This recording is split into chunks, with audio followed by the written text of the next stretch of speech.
श्री ब्रह्मचैतन्य गोंदवलेकर महाराज यांचे प्रवचन 24 जानेवारी। नामसाधन कसे करावे? नामाचे साधन कसे करावे?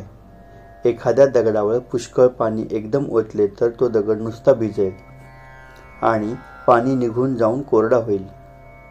पण तेच पाणी थेंब थेंब असे एकाच ठिकाणी अखंड पडित राहिले तर त्या दगडाला भूक पडेल आणि काही दिवसांनी दगड फुटूनही जाईल। त्याचप्रमाणे केव्हा तरी पुष्कळ साधन करण्यापेक्षा अगदी अल्प प्रमाणात का होईना पण नित्यनेमाने ठराविक वेळी आणि शक्य त्या ठराविक स्थळी जर नामाचे साधन केले तर जास्त परिणामकारक होते। जात्याला 2 पेढी असतात, त्यातले एक स्थिर राहून दुसरे फिरत राहिले तर दळण दळले जाऊन पीठ बाहेर पडते। पण आपण दोन्ही पेढी फिरत राहिली तर दळण दळले न जाता फुकट श्रम मात्र होतात। माणसाचे शरीर आणि मन 2 पेठी आहेत, त्यातले मन हे स्थिर आहे आणि देह हे फिरणारे पेठे आहे। मन परमेश्वराच्या ठिकाणी स्थिर करावे आणि देहाने प्रपंचाच्या गोष्टी कराव्यात। प्रारब्धाचा संबंध देहापर्यंत असतोच। प्रारब्धरूपी खुंटा देहरूपी पेढ्यात बसून तो आपल्याला फिरवतो आणि मनरूपी पेठे स्थिर असते। देह प्रारब्धावर सोडावा आणि मन भगवंताच्या स्मरणात स्थिर ठेवावे। याहून नामाचे साधन दुसरे काय? हे साधन आमक्यालाच साधेल असे नाही, ते कोणालाही साधेल।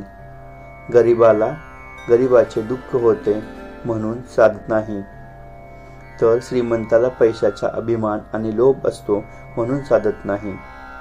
विद्वानाला विद्येचा अभिमान होतो म्हणून साधत नाही, तर अडाण्याला काय करावे हे समजत नाही म्हणून साधत नाही।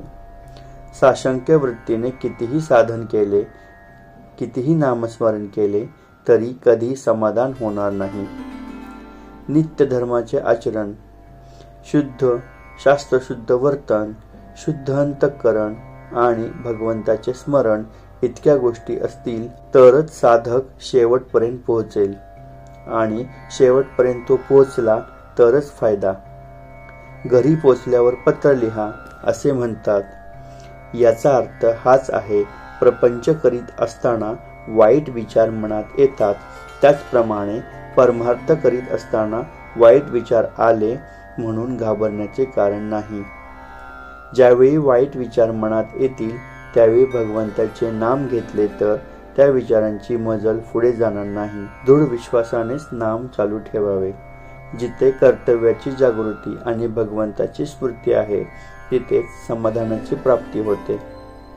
भगवंता मी तुझा आहे असे रात्रंदिवस म्हणत गेल्याने भगवंत प्रकट होत जाईल आणि भगवंत जितका प्रकट होत जाईल तितके मीपणाचा दडपण आपोआप कमी होत जाईल।